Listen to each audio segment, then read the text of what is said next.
Police વિભાગ તરફથી સંદેશ? આજે જે આખા ગુજરાતમાં જે 2 દિવસથી ભારે વરસાદ થઈ રહ્યો છે અને પર્ટિક્યુલરલી જે આજે સવારથી જે સૌરાષ્ટ્રના અમુક ભાગોમાં જેવા મોરબી, રાજકોટ શહેર, જામનગર એ બધી બાજુમાં જે વરસાદ થઈ રહ્યો છે અને પર્ટિક્યુલરલી જે મોરબીનું જે મચ્છુ ડેમ છે એના બધા ગેટ જે છે ખોલવામાં જે આવ્યા છે, જેના લીધે જે માળિયાવાળો રોડ છે, જે સામખિયાળી જઈને જે અમદાવાદ હાઈવેવાળો રસ્તો છે એ માળિયાના રોડ બંધ કરવામાં આવ્યો છે. એટલે પોલીસ દ્વારા લોકોની સુરક્ષા માટે અને લોકો એનાથી સાવચેત રહે અને લોકોની જાનમાલની બચાવ માટે જે આખું આ માળિયાવાળું રોડ છે એને પહેલાંથી જે છે સામખિયાળીના ચામુંડા હોટલથી ડાયવર્ટ કરવામાં આવ્યો છે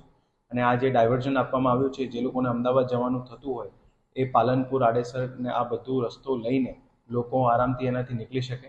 આ બધું આજકો જે ડાયવર્ઝન આપવામાં આવ્યું છે એ લોકોની જાનમાલ માટેની રક્ષા માટેનું છે અને લોકો આ જે ડાયવર્ઝનવાળો રસ્તો છે એનો ઉપયોગ કરી શકે. ત્યાં પૂરતો બંદોબસ્તમાં પોલીસ બંદોબસ્ત પણ રાખવામાં આવ્યો છે અને ત્યાં આશરે લગભગ 36 કલાક જેટલું સમય માટે જે છે આ ડાયવર્ઝન આપવામાં આવ્યું છે અને અત્યારને આગળની જે પરિસ્થિતિ રહેશે એ પરિસ્થિતિ પ્રમાણે જે છે પોલીસ દ્વારા આખા હાઈવેના સ્ટ્રેચ ઉપર જે છે બંદોબસ્ત રાખવામાં આવશે. ધન્યવાદ.